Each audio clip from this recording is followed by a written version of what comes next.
Hello hi नमस्कार, मी Majja girl Ankita Lokhande. It's मज्जावर अपडेट बघतच असाल. शिवामितचा साखरपुडा आहे आणि शिवामित नक्की कोण आहे तर किती छान दिसत आहेत. Thank you thank you so much. Thank you so much. खूप मोठं कॉंग्रॅच्युलेशन्स, कारण का इतका छान सोहळा काहीही कटकट न करता काहीही राग न करता पार पडला. तुम्हाला आवडला का खरंच? Thank you so much. तुम्हाला मज्जा आली का? खूप मजा आली. बस ते महत्वाचं. पण हे किती अनएक्सपेक्टेड आहे. अप्पी आणि अमित सतत मी अप्पीच तिला, मी सगळीकडे तिला अप्पी अप्पीच ऐकते. इतकं हा अर्जुन तुझ्या आयुष्यात कधी आला किंवा हा अमित तुझ्या आयुष्यात कधी आला? आता झाले 8 वर्ष आम्हाला भेटूनच. म्हणजे अर्जुनाने बाण 8 वर्षातच मारलाय. येस येस येस आता 9वं वर्ष सुरू झालंय आमच्या रिलेशनशिपला आणि आम्ही खूप शांततेत अगदी निगुतीने सगळं पार करत करत आता फायनली हा एंगेजमेंटचा डिसिजन घेतला. नाही, कारण की आम्हाला नातं पूर्ण करायचं होतं.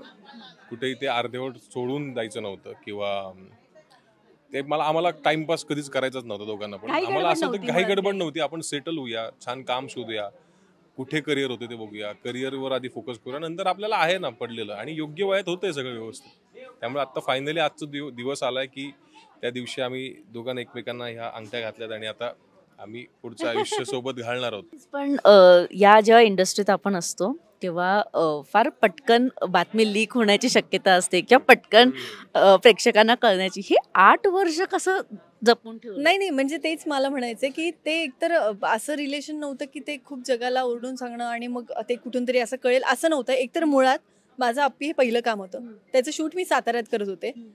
अमित कंटिन्युअसली मुंबईत शूट करत होता. त्यामुळे असा भेटण्याचा आणि काहीतरी बातमी लीक होण्याचा प्रश्नच येत नव्हता. कारण मी 3 वर्ष सातत्याने एवढी बिझी होते शूटमध्ये, त्यामुळे मधला असा वेळ नव्हता काहीच. आणि असं काही सांगण्याचं म्हणजे असं नव्हतं की आपण काहीतरी लीक करूया आणि मग असंच लोकांना एक मजा वाटेल की अरे काहीतरी लोकांना हवं असतं ना की अरे यांचं चाललंय किंवा. तर ती चर्चा न होता मला एक छान सोहळ्याच्या मार्फत हे सगळं लोकांपर्यंत पोहोचवायचं होतं. आणि एवढंच म्हणजे मला वाटतं की आम्ही रिलेशनशिपमध्ये आहोत हे तर आहेच, पण आम्ही त्याआधी खूप चांगले मित्र होतो. म्हणजे खूपच चांगले मित्र होतो आम्ही. तर आमचं की कायम चर्चा व्हायची की तसं काही नको करूया, आपण डिरेक्टली ज्या दिवशी अंगठ्या घालू त्या दिवशी आपण जगाला ओरडून सांगूयात की आम्ही मित्र म्हणून सोबत राहतोय तसे आयुष्यभर मित्र म्हणून सोबत राहू, एवढंच. बाकी काय नवरा बायको ते टॅग लागतील पुढे किंवा तो संसार वगैरे काहीतरी जड शब्द येतात, पण आम्ही मित्रच राहू शेवटपर्यंत. एकमेकांचे सुख दुःख सांभाळून, एकमेकांना सांभाळून आम्ही पुढे जात राहू. अशा हिशोबाने टीम वर्क चाललंय त्यात. इथून अगदीच. पण पहिलं प्रपोज कोणी केलं? तू आधी केलं की? अर्थात म्हणजे हेच नाही काही. म्हणजे मी तिला एकांकिकेत पाहिलं होतं, एकांकिकेत तिचं काम पाहिलं होतं. आधी कामाच्या प्रेमात पडलो आणि नंतर जेव्हा ती सगळं गेटअप चेंज करून बाहेर आली तेव्हा तिच्या स्वतःच्या प्रेमात पडलो, तिच्या प्रेमात पडलो, सौंदर्याच्या. म्हणलं अरे ही मुलगी जरा छान वाटते मला, काहीतरी झालं पाहिजे. आणि मग दौऱ्यानं कंटिन्यू सोबत दिसायची, समोर असायची. मग तिचे एकांकिका पाहायचो, तिला पाहायचो मी कायम. आणि म्हणलं नाही ही मुलगी मला आयुष्यात पाहिजे. आणि मग नंतर मी इंस्टाग्रामवर मेसेज केला की हाय हॅलो तुझी एकांकिका मला आवडते वगैरे, टिपिकल मेसेज केला. नंतर तिने रिप्लाय दिला आणि हळूहळू चॅटिंग वाढली. तिला काय माझ्यात दिसलं माहित नाही. 6 महिने घेतले पण मॅडमनी मला होकार द्यायला. मग आता आयुष्यभराचा निर्णय म्हटल्यानंतर तेवढा वेळ. आणि मुळात तो अहिल्यानगरचा आहे, मी छत्रपती संभाजीनगरची आहे. सो ते लॉंग डिस्टन्स पण होतं, करेक्ट लेवलला माहीत नव्हतं. सो म्हणून 6 महिने मला वाटतं खूप कमी वेळ आहे असं मलाच वाटतंय. पण त्या 6 महिन्यात आपली मैत्री किती छान झाली. 6 महिन्यात वेळ घेतला, योग्य निर्णय घेतला आणि त्यामुळे आज हा दिवस आहे. आणि मुळात आम्ही दोघेही जण त्या निर्णयावर टिकून होतो. आम्ही फारच फर्म होतो. सो हे आज सगळं जुळून आलं. त्यामुळे 6 महिने काय विचार केला की अमित कसा आहे? 2-3 दिवसातच झालेला, कारण तो मुलगा कमालच आहे. आता हे मी सांगून नाही, हे जे लोक अमितला पर्सनली ओळखतात त्या सगळ्यांनाच माहिती आहे. तुलाही पर्सनली माहिती आहे. तो होते माझं नाही खरंच आहे. पण हे किती आनंदाचा क्षण आहे माझ्यासाठी. साखरपुडा वगैरे झाला ठीक आहे, पण आज तिच्या तोंडून कौतुक निघणं नाही, तो मुलगा पण खरंच खूप चांगला छान उत्तम आहे. पण मग काही गोष्टी असतात ना की आपल्याला हे करायचंय. बरं माझं मत पण ना असं बदलत नव्हतं, माझं मत फर्म होतं, पण मला योग्य ती सांगण्याची वेळ हवी होती.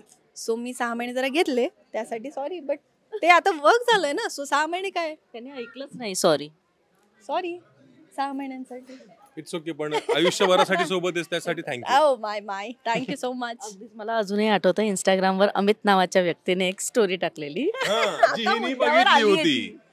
इट्स मज्जा गर्ल अंकिता लोखंडेंनी ती स्टोरी बघितलेली होती आणि मग मी त्याला मेसेज केला, अप्पी तर त्याने रिप्लाय दिला, नाही नाही मैत्रीण आहे. म्हटलं नाही तुमचं रिलेशनशिप आहे. तो नाही नाही मैत्रीण आहे. आणि काही नाही, मी तिथे फक्त आम्ही थिएटर पार्टनर होतो, ऍक्टर्स होतो, म्हणून मी हॅशटॅग पार्टनर लिहिलं नाही नाही होतं. नाही, एक मिनिट अमित, हे आज तरी आपण तू त्यांना सांगितलं पाहिजे की हे तू त्याच तेव्हा मी चुकलो होतो. मला असं वाटलं नव्हतं मी एवढा मोठा झालो की मीडियावाले लक्ष वगैरे ठेवतील माझ्यावरती. हे काही खरं पण तर हे कारण आहे. हे पण त्यामुळे मी चुकीचं कारण आहे. टाकलं आणि मीडियावाल्यांनी ते पाहिलं. आणि ते आणि मग त्यानंतर आठवड्याभराने इट्स मज्जाची टीम अप्पी आमच्या कलेक्टरच्या सेटवर आली आणि व्हॉट्स इन माय फोन हा सेगमेंट हे माझ्या बरोबर घडलंय किस्सा. आणि हीच ती मुलगी होती, व्हॉट्स इन माय फोन, आणि मी ते हाईड करत करत कसा वासा तो इंटरव्ह्यू संपवला. नाही पण हे सगळं होत असताना अखेर आलं की या वर्षी एंगेजमेंट करूया. हा कोणता एक हे होता ना की आय लव्ह यू म्हणणं वेगळं आणि लग्नासाठी प्रपोज करणं वेगळं, किंवा आत्ता करूया ग पण असं. मला तेच सांगायचंय की आम्ही ज्या दिवशी पहिल्यांदा भेटलो समोरासमोर, असं आम्ही जेव्हा आम्ही मेसेजवर बोलायला लागलो ना, त्यानंतर मला वाटतं अमित मला एक 2 महिन्यानंतर अमित घरी आलेला. सो पर्सनली अमित रेखी या माणसाला मी असं पहिल्यांदा समोर बघितलेलं माझ्या घरात. म्हणजे समोर इन द सेन्स कसं की आपण आता बोलतोय बघ, आपण असं बघणं वेगळं, दूर कुठेतरी आहे, कुठला तरी प्राइज घ्यायला स्टेजवर जातोय हे वेगळं. पण पर्सनली अमित रेखी या व्यक्तीला मी असं बोलताना असं माझ्या घरी बघितलं. कारण त्यांनी मेसेज केलेला की आपण भेटूयात. तर मी म्हटलं हो ऑब्व्हियसली आपण भेटूयात, कारण आपण खूप छान आपलं एक काहीतरी बॉन्ड क्रिएट होतोय आणि आपण खूप छान मित्रमैत्रीण आहोत. तू एक काम कर, तू घरी ये. आणि तो घरी आला आणि त्या दिवशी त्याला परत निघायचं होतं. तर मी त्याला सांगितलं की, तो म्हटलं की काय आपलं, तो म्हटलं लग्न करूया. एवढं सटल हा एवढं सटल होतं ते की लग्न करूया. ती फर्म होती आणि की ती लग्न करायचं. हा मी फर्म होते की आपण लग्न करूया आणि आता आपण प्रॉपर छान वेळ घेऊयात आणि आपण योग्य त्या वेळेला योग्य तो डिसिजन घेऊयात. अप्पी ज्या दिवशी सुरू झालं त्याच्या 1 महिन्यानंतरची माझी पहिली सुट्टी होती, तेव्हा मी घरी गेले आणि आईबाबांना सांगितलं. ऑब्व्हियसली त्यांना माहिती होतं, कारण हा सातत्याने घरी येणं जाणं होतं आणि आईबाबांचा फार लाडका होता. सो ते सगळं झालं आणि मग आईबाबांना सांगितल्यानंतर हा डिसिजन फर्म झाला आणि मग हे सगळं पुढचं घडतंय. खूप मस्त, पण फार सुंदर दिसताय तुमचे Thank you. कपडे आणि makeup Thank to the point झालंय. सगळं छान आहे. अंगठ्या प्लीज प्रेक्षकांना दाखवा. Yes. Finally. थँक्यू. मर्जीने जेव्हा तुम्ही चॉईस करता हा आहे अप्पीचा होणारा खरा नवरा. अर्जुन अप्पीचा अर्जुन हा आहे. हा. thumbnail आपल्याला दिलेला आहे. सो थँक्यू सो मच इथे इट्स मज्जा टीमला बोलवल्याबद्दल.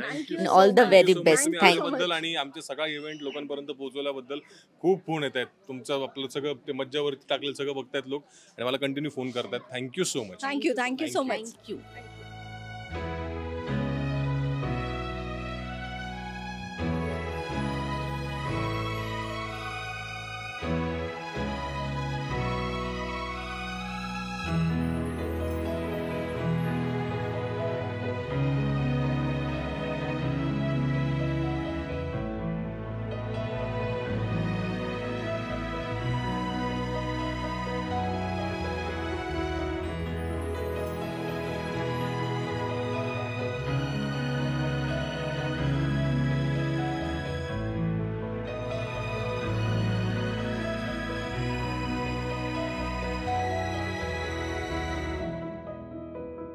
मराठी मनोरंजन सृष्टीमधील मालिका, चित्रपट, नाटक तसेच कलाकारांबद्दलच्या नवीन अपडेट्स जाणून घेण्यासाठी नक्की सबस्क्राईब करा इट्स मज्जा मराठी या आपल्या नवीन यूट्यूब चॅनलला.